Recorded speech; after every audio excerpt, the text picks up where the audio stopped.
ইনশাল্লাহ থাকবে এবং অবশ্যই উচিত।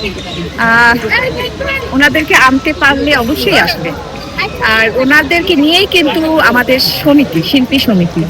তো ওনারা হচ্ছে তারা, এক একজন হচ্ছে স্টার।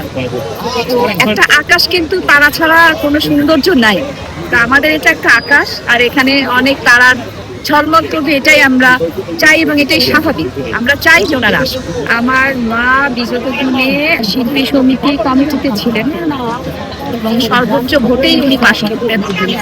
তো আমার মায়ের খুব ইচ্ছা যে আমি সাধারণ সম্পাদকে দাঁড়াবো এবং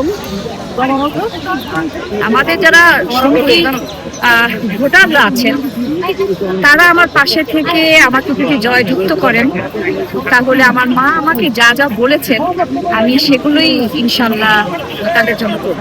এমনিতেও করা যায়, তবে একটা পদে থাকলে সেটা আরো শক্ত এবং পোক্তভাবে হয়। আমি আসলে আমাদের কমিটির যারা আমাকে সুযোগটা দিয়েছেন শিল্পী সমিতির জন্য কাজ করতে, তাদের সবাইকে আমি অনেক অনেক ধন্যবাদ জানাই যে আমাকে একটা সুন্দর সুযোগ করে দিয়েছেন কাজের জন্য। আর এখানে আসলে কমিটিতে ঢোকার পরে আমার একটা দায়িত্ব বেড়ে গেছে। আর আমার মনে হয় যে শিল্পী সমিতিটা আমার একটা পরিবার। আমি ছোটবেলা থেকেই এই সব শিল্পীদেরকে আমি দেখেছি, ওনারা আমাকে ভীষণ আদর করতেন। বিশেষ করে সিনিয়র যারা, নতুন যারা তাদের সাথে একটা বন্ধুত্ব সুলভ একটা সম্পর্ক, কিন্তু যারা অনেক সিনিয়র তারা তো আমাকে সন্তানের মতোই আদর করেন।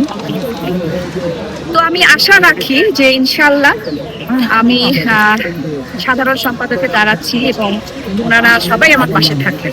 আমি এখন এগুলো বলবো না, প্যানেল মানে গোছানোটা নিয়ে আমি এখন কিছু নাই বলি।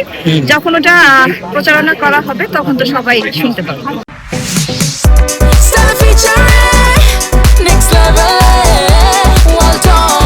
Side by side, Fridge.